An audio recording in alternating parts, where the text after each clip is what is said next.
তবে কি, তবে হচ্ছে যদি টু ডট ডট টু এর ক্ষেত্রে এখানে দেখো হি ইজ টু উইক, সে এতই দুর্বল যে, মানে দুর্বলকে সে, হাঁটতে পারবে না কে সে, তার মানে সাবজেক্ট একটাই হচ্ছে না এখানে, সাবজেক্ট কিন্তু একটা হচ্ছে। তাহলে টু ডট ডট টু এর ক্ষেত্রে যদি সাবজেক্ট একটা হয় তাহলে তো এইরকম সিম্পল নিয়ম, হ্যাঁ।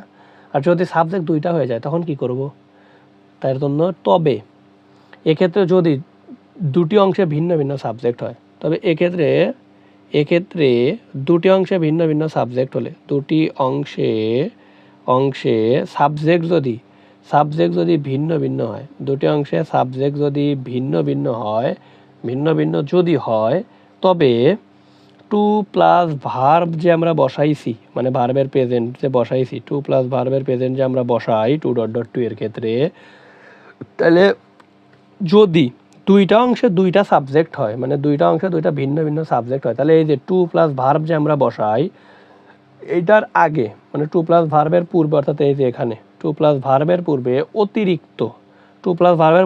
অতিরিক্ত ফর প্লাস অবজেক্টটা হবে আবার সাবজেক্টের অবজেক্ট, হ্যাঁ, মানে সাবজেক্ট হিসেবে যাকে আমরা কল্পনা করবো সেই সাবজেক্টের অবজেক্ট ফর্ম বসাবো আমরা। তাহলে কি টু ডট ডট টু এর ক্ষেত্রে আমরা সাধারণভাবে নিয়ম জানি কি, যে একটি মানানসই ভার্ব প্রেজেন্ট প্লাস অন্যান্য, যদি লাগে তাইলে বসাবো, না লাগলে বসাবো না। কিন্তু টু ডট ডট টুর ক্ষেত্রে যদি দুইটা অংশে যদি দুইটা সাবজেক্ট থাকে, তখন এই যে টু প্লাস ভার্ব যে প্রেজেন্ট আমরা বসাচ্ছি, এটার আগে অতিরিক্ত একটা ফর প্লাস অবজেক্ট বসবে। এই অবজেক্টটা আবার হবে সাবজেক্টের, মানে যে সাবজেক্টটা আমরা ধরবো আর কি, ওই সাবজেক্টের অবজেক্ট হবে, ঠিক আছে, ওই সাবজেক্টের অবজেক্ট হবে। তাহলে এখন দেখি, the sentence is too difficult, বাক্যটি এতই কঠিন যে, হয়তো এখানে, হ্যাঁ, তাহলে দ্য সেন্টেন্স বাক্যটি ইজ টু ডিফিকাল্ট কঠিন, খুব কঠিন। কে কঠিন? বাক্য কি নিজের কাছে নিজে কঠিন, নাকি স্টুডেন্টের কাছে বা আমাদের কাছে কঠিন? আমাদের কাছে বা আমার কাছে, যেটাই বলি। তাহলে the sentence is too difficult, too dot dot to এর ক্ষেত্রে আমাদের স্বাভাবিক নিয়ম কি ছিল, যে টু ডট ডট টু, এই যে টু সলভ, SOLVE সলভ, এটা যদি আমি কল্পনা করে থাকি বা এটা অ্যান্সার দেওয়ার কথা ভেবে থাকি, কিন্তু আমার এটা এখন হবে না। কেন? He is too weak to walk, এই যে টু প্লাস ভার্ব প্রেজেন্ট বসাইছিলাম, তখন সাবজেক্ট ছিল একটা, সেই দুর্বল ছিল, সেই হাঁটছিল, হ্যাঁ, তাহলে একটাই ছিল সাবজেক্ট। কিন্তু এখানে আসা হচ্ছে কি, কঠিনকে, বাক্যটি কঠিন, বাক্য নিজের কাছে নিজে কঠিন না, আমাদের কাছে কঠিন বা আমার কাছে কঠিন। এর জন্য এই যে টু প্লাস ভার্ব প্রেজেন্টে আমরা লিখি, এইটার পূর্বে এখানে অতিরিক্ত ফর প্লাস অবজেক্ট হচ্ছে সাবজেক্টের অবজেক্ট। সাবজেক্টকে এই যে বলতেছি যে বাক্যটি খুবই কঠিন, কার জন্য কঠিন? আমার জন্য। যে বললাম আই মানে আমি, তাহলে এই যে আমি, আয়ের অবজেক্ট কি? মি, তাহলে এই যে ফর মি, তাহলে the sentence is too difficult for me to solve. বুঝছি? ওকে। এখন হচ্ছে টু ডট ডট টু এর পরিবর্তে যদি, মানে টু ডট ডট টু এর পরিবর্তে যদি সো ডট ডট দ্যাট থাকে, এটার বাংলাও এত ইজিই হবে, হ্যাঁ, এত easy. So dot dot that যদি থাকে, তবে টু ডট ডট টু এর পরিবর্তে সো ডট ডট দ্যাট থাকলে একটি পূর্ণ বাক্য বসবে, যেখানে সাবজেক্ট প্লাস ক্যান নট অথবা কুড নট প্লাস ভার্বের প্রেজেন্ট প্লাস অন্যান্য, সাবজেক্ট প্লাস ক্যান নট বা কুড নট প্লাস ভার্বের প্রেজেন্ট প্লাস অন্যান্য।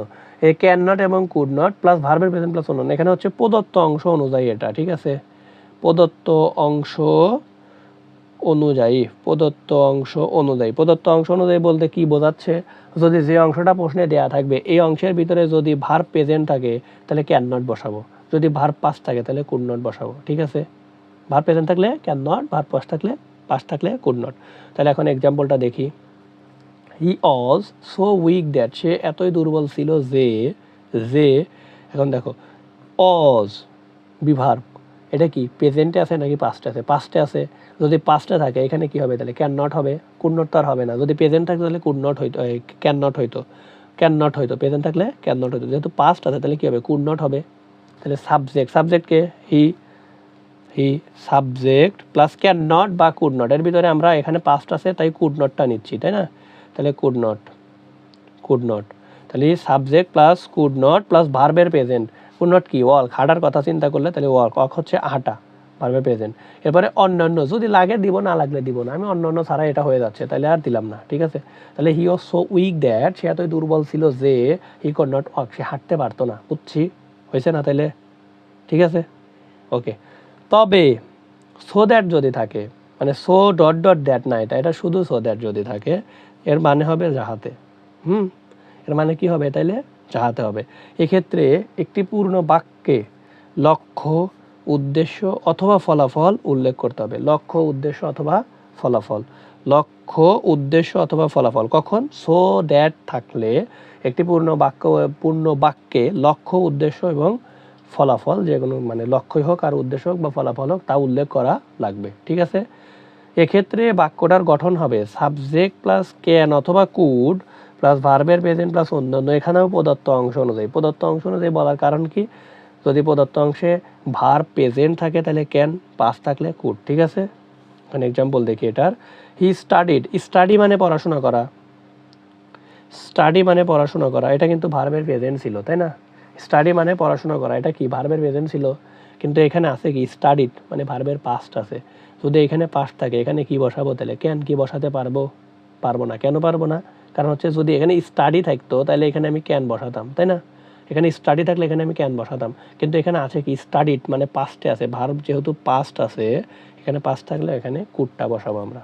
তাহলে সাবজেক্টকে হি ক্যান অথবা কুডের ভিতর কোনটা বসবে? এখানে পাস্ট, তাই কুড বসলো। তাহলে হি কুড ভার্বের প্রেজেন্ট। আমি যদি বলি হি স্টাডিড হার্ড, সে খুবই পড়াশোনা করেছিল বা কঠোর পড়াশোনা করেছে, so that he could get GPA 5, মানে